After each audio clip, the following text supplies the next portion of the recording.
un programa para toda la familia, donde tocaremos temas de salud, familia, actualidad, juventud y Biblia, porque tú nos inspiras. Por una TV blanca con más música y menos violencia. Acompáñanos y conéctate con nosotros desde cualquier lugar a través de Zoom, porque algo Dios va a hacer, Dios va a hacer.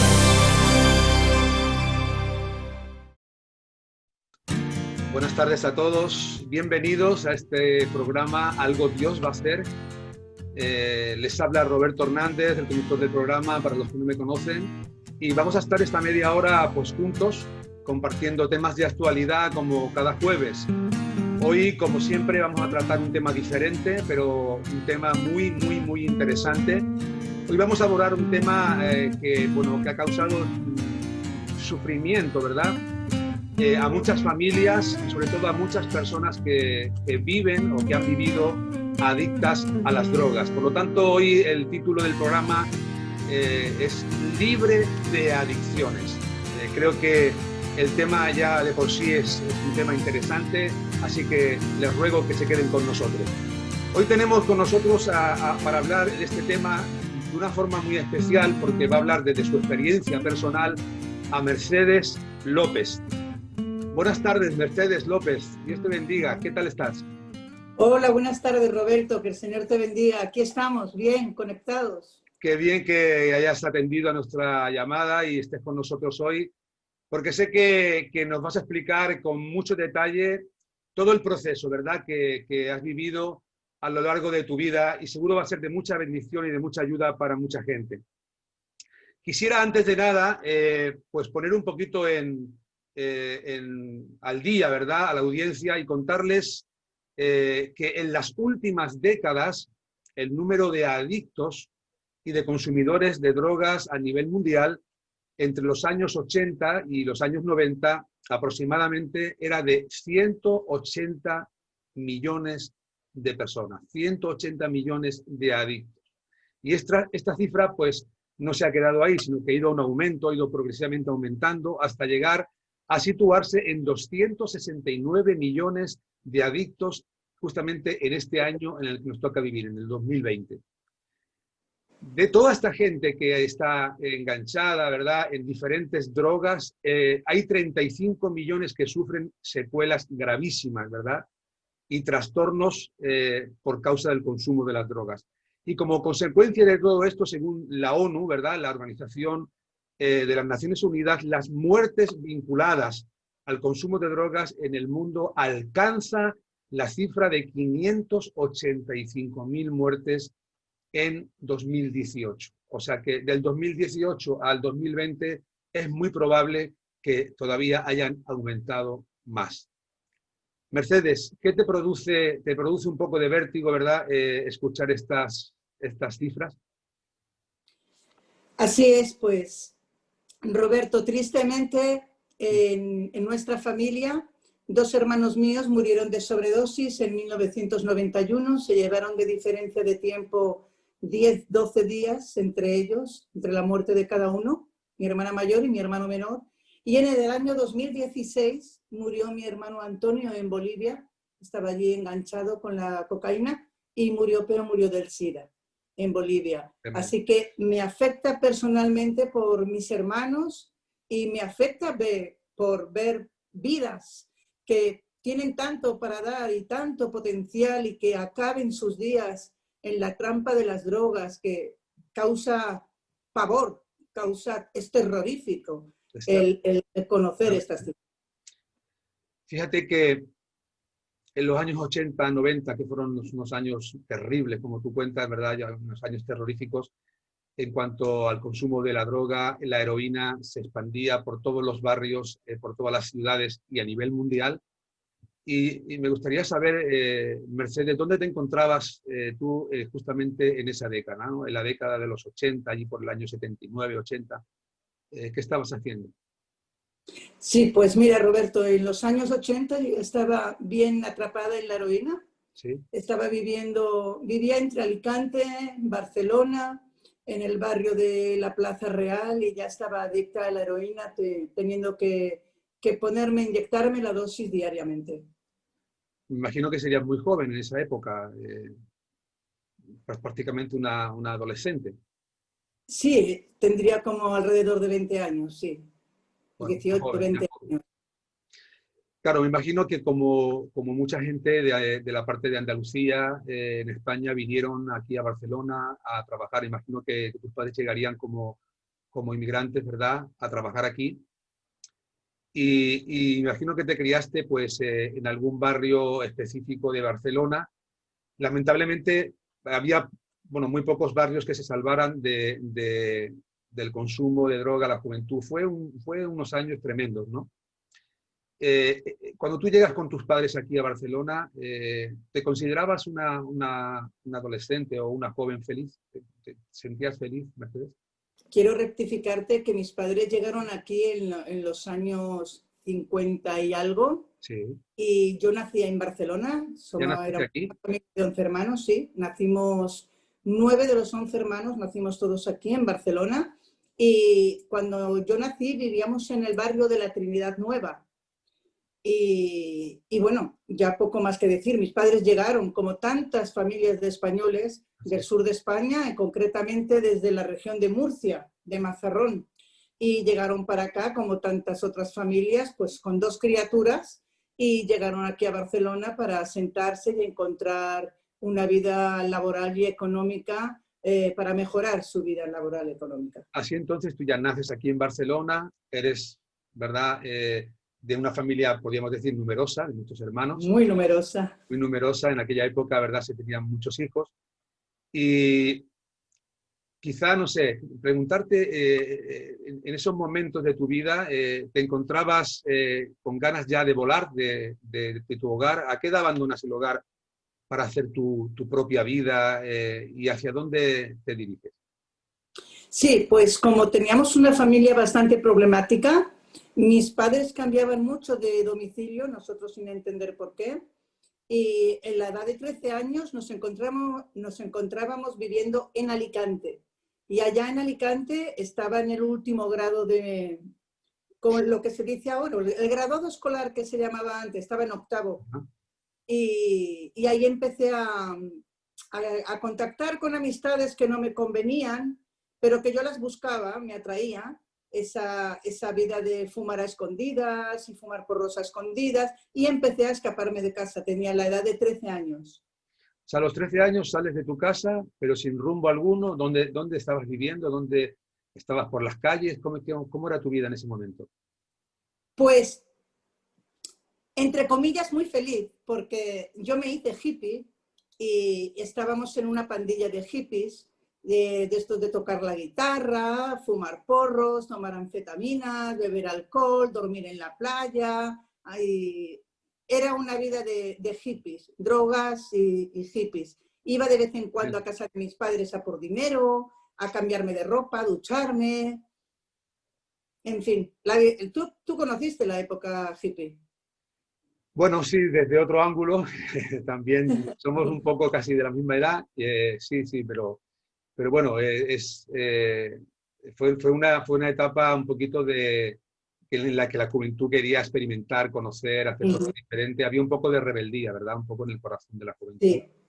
Sí, Y y la entonces, música, oh, perdón, y la música además era un factor que me influía mucho, nos influía sí, mucho a los jóvenes. Janis Joplin, Jimi Hendrix, los Rolling Stones, Deep Purple, tremendo. toda esta música hacía que nos drogáramos más, nos sintiéramos inhibidos, con una libertad, algo que era feliz, porque la droga, cuando yo comencé, yo era una chica, una jovencita con muchos problemas de autoestima, Sí. y tenía una autoestima muy baja y mucho complejo de inferioridad, y la droga me ayudó.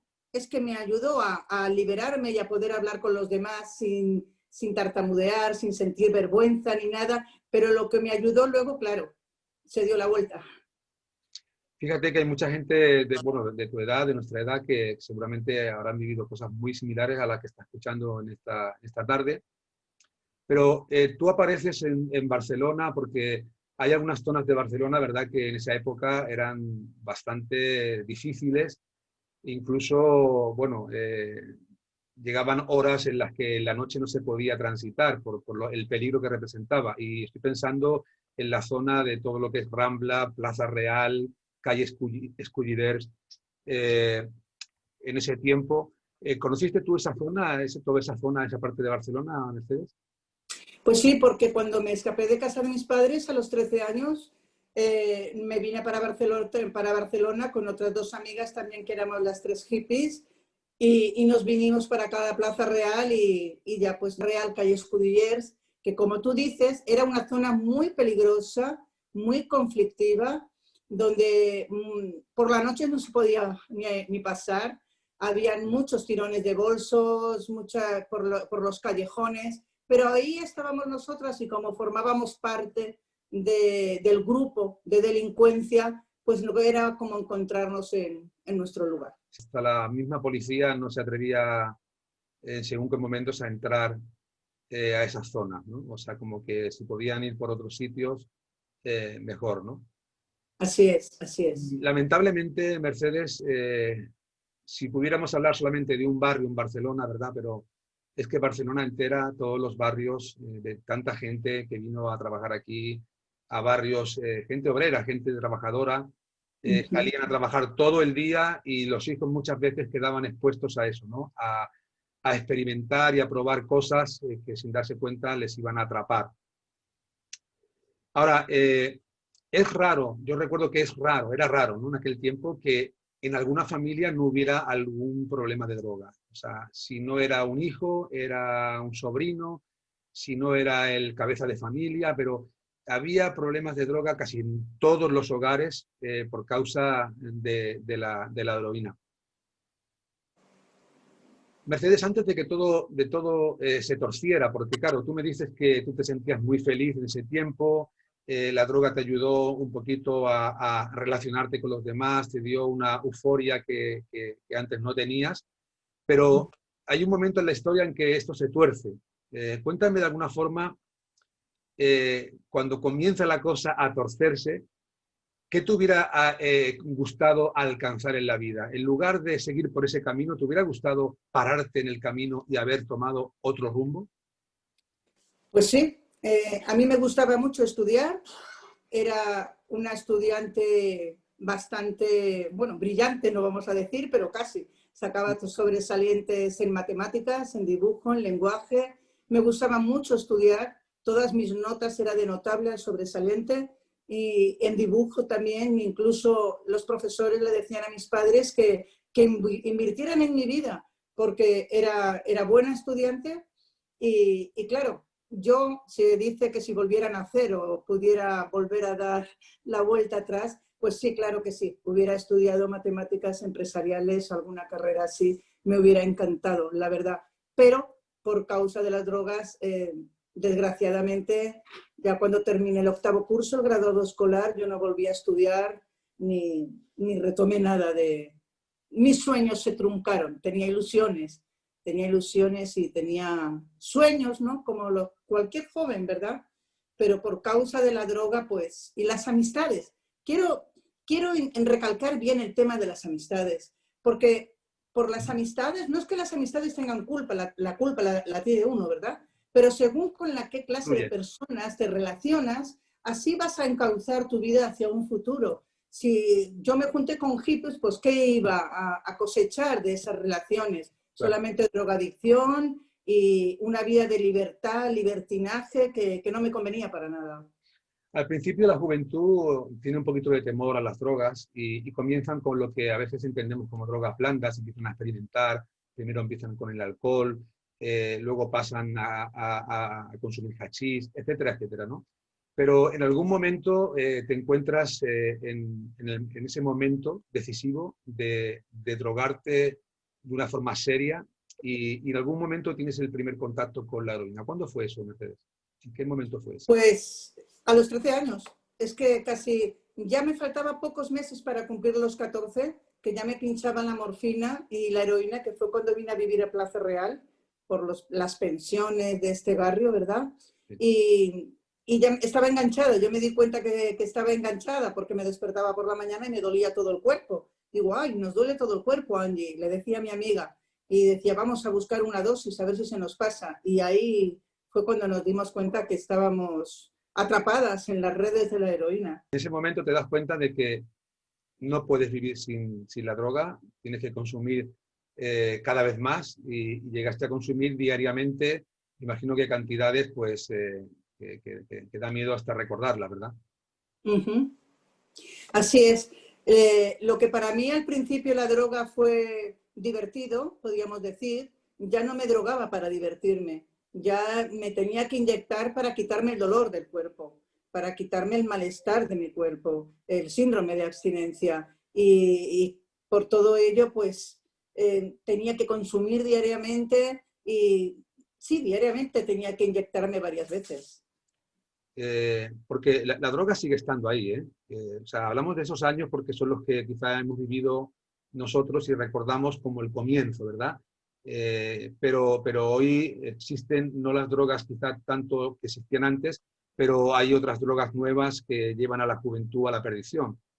Pero yo me acuerdo que, bueno, en los años 80, 90, una de las cosas que aumentó por causa de la droga fue la delincuencia. Y en ese tiempo las cárceles estaban atestadas, estaban llenas de drogadictos y de traficantes de drogas. ¿Tuviste que robar alguna vez, Mercedes, para poder conseguir tu dosis? Sí, claro que sí. Antes de los 16 años, cuando no me pillaban, pues me metían en un reformatorio, que ahora se dice para menores, ¿verdad? Y a la edad de 16 años, cuando ya tuve la edad penal, mi primera entrada en prisión por causa de robar, pero por la droga, para conseguir mi dosis de la heroína, que no era tan barata, estuve aquí en la cárcel de mujeres de la Trinidad, aquí en Barcelona.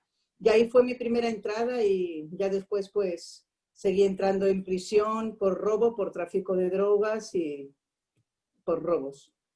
Lo que sí es cierto es que tanto la droga, aparte de las secuelas que mucha gente ha quedado muy tocada con el tema de las drogas y sobre todo de las drogas sintéticas que llegaron un poquito después, y esa época fue muy dura, el SIDA, la hepatitis C, las sobredosis, acabaron con la vida de muchísimos jóvenes de esa generación. Y quería preguntarte, Mercedes, ¿has sentido a lo largo de toda esa etapa, ¿verdad? La muerte cerca de ti en algún momento? Pues sí, por causa de la droga me han dado muchísimas sobredosis. También me inyectaba Speedball, que es heroína mezclada con cocaína. Y todas las semanas, por lo menos 3 o 4 sobredosis me daban cada semana. Y despertaba en el Hospital del Mar, que era donde me llevaba la ambulancia, y los médicos ya me conocían y nada, y despertaba y decían, venga, va, que siempre estás viva, siempre reaccionas, hala, el alta. Y ¿sabes qué? Que ahora que lo pienso, me afecta y me asusta con qué normalidad lo aceptaba. Me levantaba y decía, vale, adiós, y me iba, perdón, y volvía otra vez a inyectarme. No le daba la importancia que había estado muerta, clínicamente muerta, pero no le daba importancia, estaba tan... ¿Has el miedo a la muerte? O sea, no tenías temor.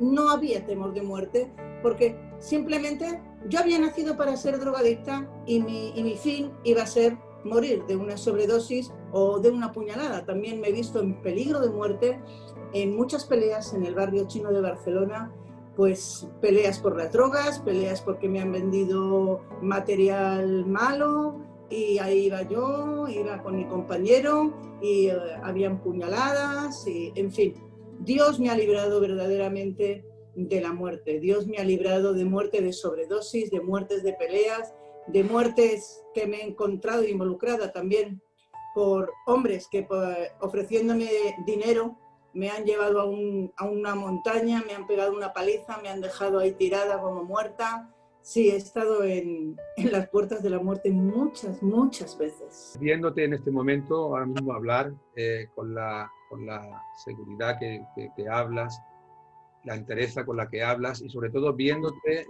nadie podría imaginar que has vivido toda esa tragedia, ¿verdad?, en tu vida porque todo eso seguramente que era sufrimiento continuo. En la primera etapa quizá no tanto, pero llega un momento que el sufrimiento es diario, diario, diario.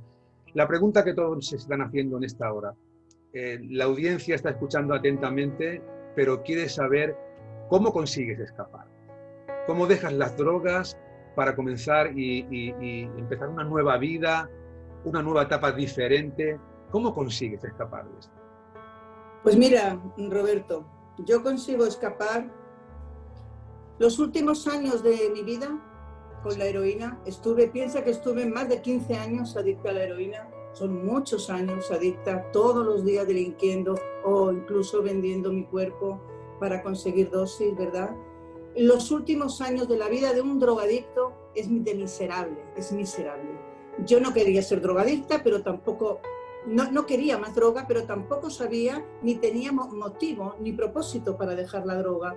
Porque yo recuerdo, yo tengo más de 15 entradas en prisión y yo recuerdo que cuando firmaba la libertad, solamente estaba pensando, mirando la hora y pensando qué camello estaría de turno por la Plaza Real o por los callejones de la calle Escudillers.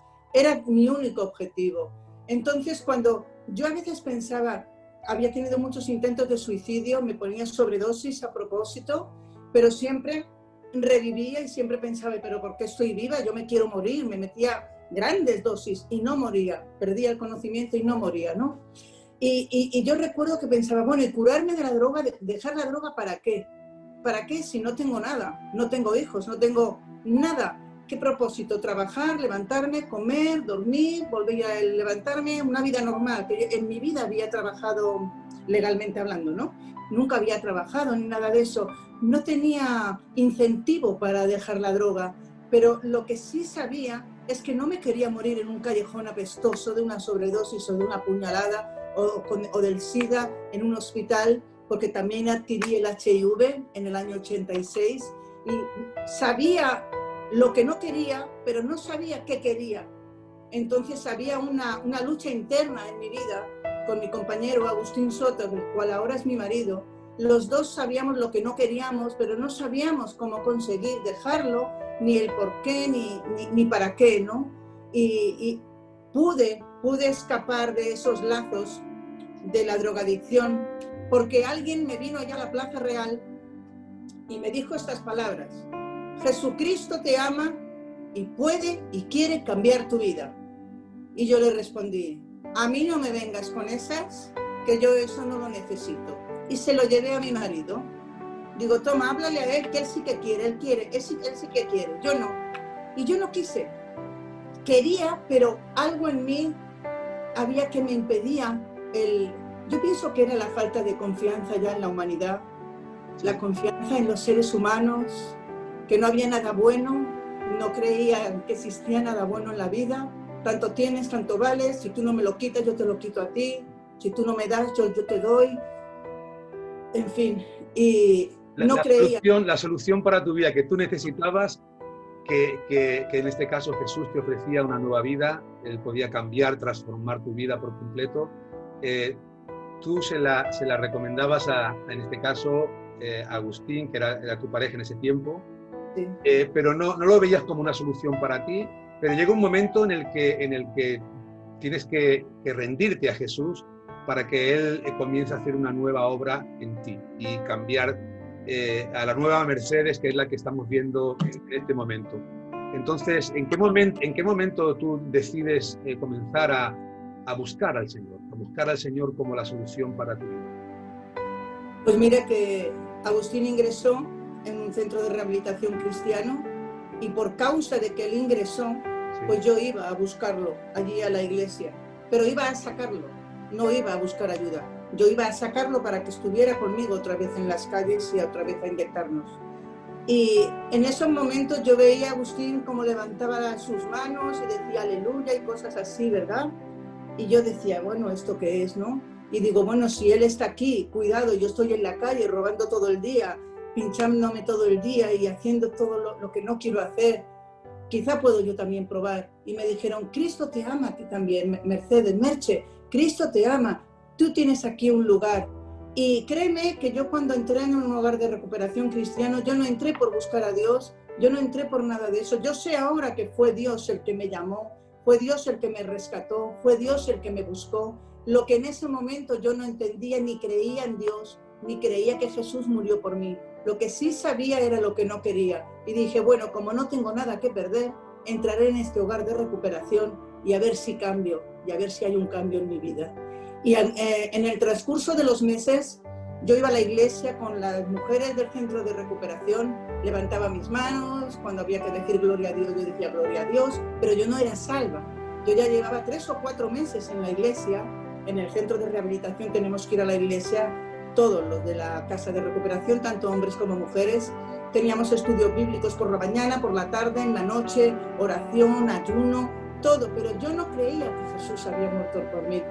Y mi conversión fue una realidad tan grande, tan inmensa, porque mira, Roberto, yo no amaba a nadie, yo no quería a nadie, yo no sentía amor ni empatía por las personas. Para mí las personas eran dinero o droga, no tenía ningún valor para mí, no quería a nadie, no sentía afecto por nadie. Pero yo le decía a Dios, en esos meses en el hogar de mujeres, de Alcance Victoria, yo le decía, Señor, si es verdad que tú existes, dame fe para creer, porque yo no creo que tú me quieras a mí. Yo no creo que tú moriste en mí. Has muerto por todo el mundo, pero por mí no. Y se lo decía llorando, porque no creía. Me costaba aceptar que alguien, que era Dios, que a mí me amara. Y entonces una noche yo me desperté, fui para ir al baño y volví a acostarme. Y a mí no me gustaba ponerme de rodillas para orar. Y en el hogar de recuperación nos hacían ponernos de rodillas para orar. Decían que teníamos que orar de esta manera y tener reverencia delante de Dios. Sí, pero yo, para mí, ponerme de rodillas, yo tenía una mentalidad del mundo. Ponerme de rodillas, yo no me ponía delante de rodillas de nadie, de nadie. Y yo cuando me decían ponte de rodillas, les decía no me da la gana. Ponte de rodillas, pues yo me sentaba. Siempre estaba en disciplina, siempre estaba castigada por mi rebeldía.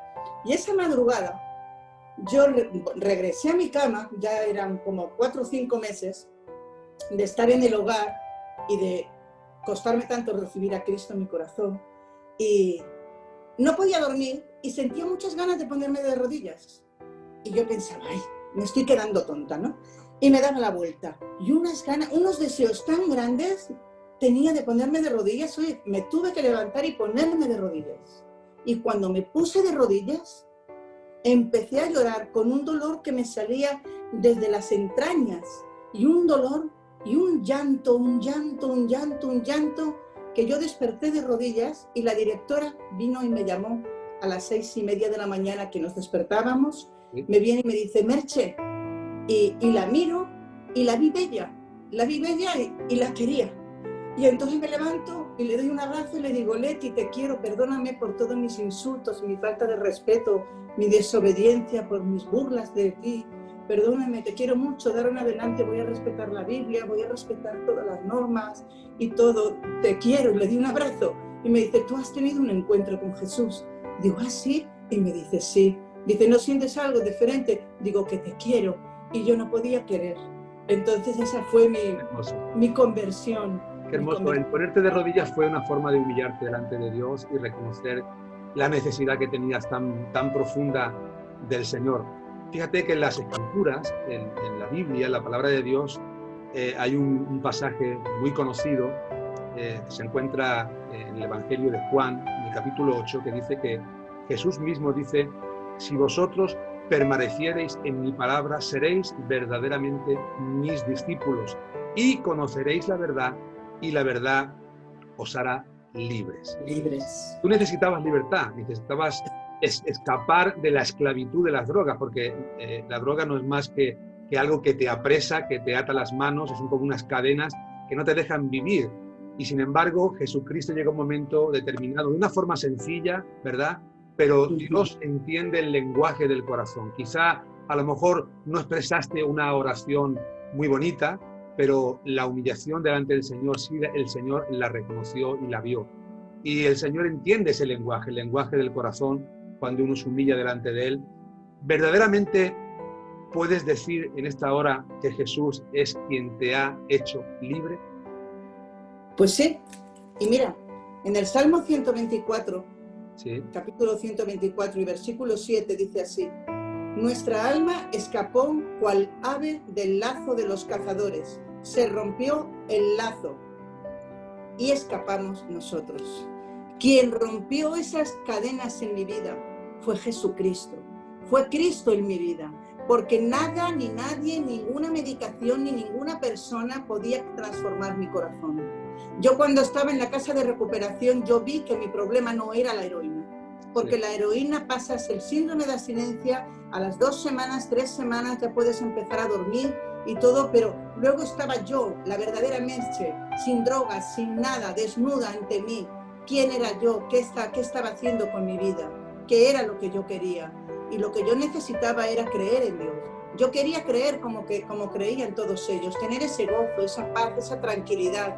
Y verdaderamente cuando yo tuve ese encuentro con Jesús fue de rodillas en esa cama de madrugada. Sin saberlo yo, el Espíritu Santo me tumbó a los pies de esa cama. Ahora lo entiendo, pero no lo entendía en el momento que me ocurrió. Lo que sí noté fue el cambio de mi corazón. Sentía amor y podía recibir amor y me sentía amada, importante, valía algo y la gente me importaba de verdad. Yo comenzaba a trabajar en tu vida interior, ¿verdad? En tu corazón, no tanto ya exteriormente, sino en todo lo que había en tu interior, que el Señor tenía que empezar a cambiar. Jesús afirmó que Él era el camino, la verdad y la vida. Y tú has experimentado como el Señor ha enderezado tu camino, porque andabas por un camino torcido, ¿verdad? Un camino de muerte, pero el Señor vino para que tuviéramos nosotros vida y vida en abundancia. Y tú has empezado a vivir esa nueva vida abundante de Dios, pero esto no fue antes de ayer. O sea, ¿cuántos años hace que tú decidiste seguir el camino del Señor, seguir a Jesucristo?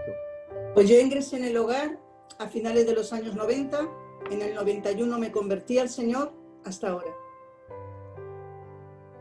Desde 1991 hasta 2020. Son muchos años que has perseverado. O sea, quiere decir, podríamos decir que lo que tú viviste ese momento no fue una emoción, porque si hubiera sido una emoción, en el momento que hubieras salido del centro, hubieras vuelto otra vez de nuevo a las andadas, a tu antigua vida, pero fue una decisión. Tú decidiste profundamente seguir a Jesucristo. Eso es muy importante y es lo que la audiencia tiene que entender, que las decisiones son firmes, las emociones, ¿verdad?, son como los fuegos artificiales que duran muy poco tiempo y luego se desvanecen por completo, ¿no?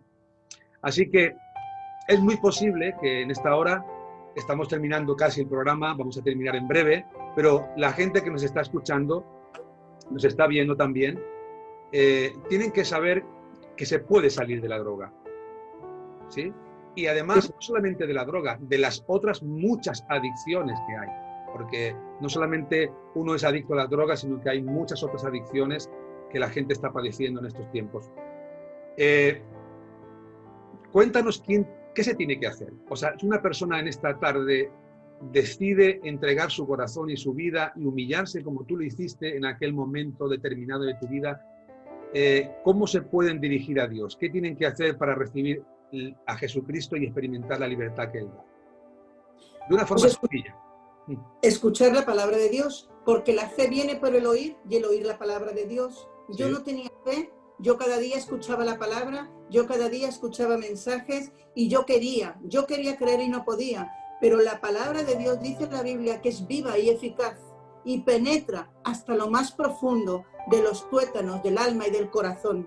Y si una persona que está escuchando en este momento dice, me gustaría creer en Dios, es empezar a escuchar la palabra de Dios, empezar a ir a una iglesia, porque mira, a veces hay personas que quieren una relación directa con Dios así de la noche a la mañana sin conocer nada, pero Dios usa pastores, Dios usa a hombres y mujeres que están sirviendo en el Evangelio para enseñarnos, porque yo aprendí a tener fe, yo aprendí a orar, yo aprendí a cómo creer en Dios. Es mejor saberlo que morirte sin saberlo. Y ahí fue como, y sí es verdad, todo el mundo está diciendo que Cristo vive, que Dios es real, pero yo no lo creo. En la palabra de Dios, que podemos pensar que es un libro escrito por un hombre, pero verdaderamente es viva, es eficaz y produce la fe que necesitamos, porque la fe es un regalo de Dios. y a través de la fe, es porque podemos creer en Jesucristo como Hijo de Dios. Así que entonces animamos a la gente a que, ya que se está despertando en ellos esa curiosidad, que prueben. Porque esa oración que tú hiciste, sinceramente, fue la misma oración que yo hice. Si tú existes, si tú estás ahí, revélate en mi vida, muéstrate en mi vida, quiero conocerte. Y esta oración es la que pueden repetir muchos de nuestros amigos hoy en su hogar, en su oficina, estando en el coche, estando caminando en la calle. En todo lugar el Señor va a escuchar la voz de aquel que viene arrepentido. El que a mí viene, dice el Señor, yo no le echo fuera.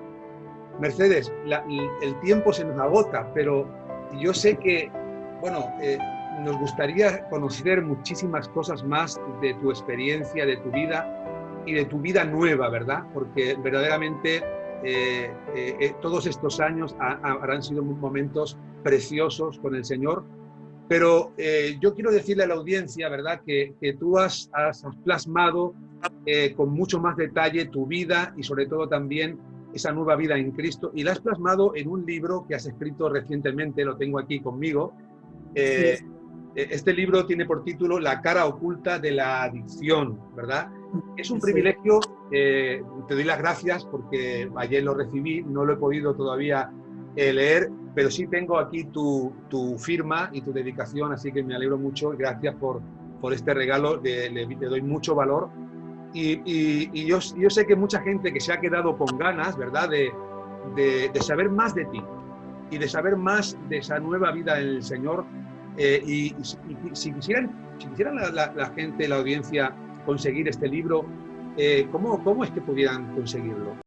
Este libro se puede encontrar en las iglesias de Alcance Victoria, aquí en Barcelona, en la calle Bolivia número 52 del barrio de Glorias, cogiendo el metro, bajando en el metro de Glorias, y también en Ripollet, que está al lado de Sardañola, en la avenida Pasaje Can Barceló número 5, junto al Hotel Ibis, y al teléfono 693-410-593, que es nuestro teléfono particular de mi esposo, ¿verdad? Y en este libro narro la vida pasada, pero sobre todo narro la vida victoriosa, el proceso del cambio, que fueron años para cambiar el carácter, para cambiar la forma de vivir, fueron muchos años para cambiarme, pero ahí está la misericordia, ¿verdad? Dios es paciente. Y también el propósito de Dios para nuestras vidas, que Dios nos levantó como evangelistas, haciendo programas de radio, entrando a las prisiones, yendo a las calles, hablándole a otros del testimonio de Cristo en nuestras vidas, de lo que Cristo ha hecho en nuestras vidas. Todo está plasmado en este libro. Pues animo a la audiencia que si tienen oportunidad de acercarse, en la dirección que nos acabas de dar, si viven cerca o se pueden desplazar, que puedan ir, que puedan tenerlo, porque sin duda yo he estado mirando un poco, he estado ojeando por encima y hay muchos temas, muchos capítulos que me parecen interesantísimos, así que yo estoy deseando ya comenzar a leerlo y ya te contaré. Nos tenemos que despedir, pero no sin antes decirle a toda la audiencia que este programa se hace con cariño para ellos, para que puedan entender que en medio de las pruebas, de las tribulaciones, de las aflicciones de la vida, de las luchas que enfrentan cada día, uno puede confiar en Dios. Y esta es la recomendación que yo siempre les hago. Confíen siempre en Dios. ¿Sabes por qué le digo esto a la audiencia? Porque algo Dios va a hacer. Así es. Mercedes, nos despedimos y muchísimas gracias por estar con nosotros. Ha sido un placer y espero tenerte pues en otra ocasión que puedas seguir contándonos más acerca de esa vida victoriosa que el Señor te ha dado. Que Dios te bendiga y gracias por estar con nosotros. Cuando quieras, y gracias a ti por hacerme esta invitación. Dios les bendiga a todos. Adiós, Mercedes. Hemos llegado al final de nuestro programa Algo Dios va a hacer, recordándoles que pueden conseguir esta y otras ediciones en nuestra página web www.restauracionyvidabadalona.com. Se despide de ustedes en la conducción y dirección el pastor Roberto Hernández, en el enfoque bíblico Luis Cortés y en la producción su servidora Vanessa Montes. Será hasta la próxima. Porque algo Dios va a hacer.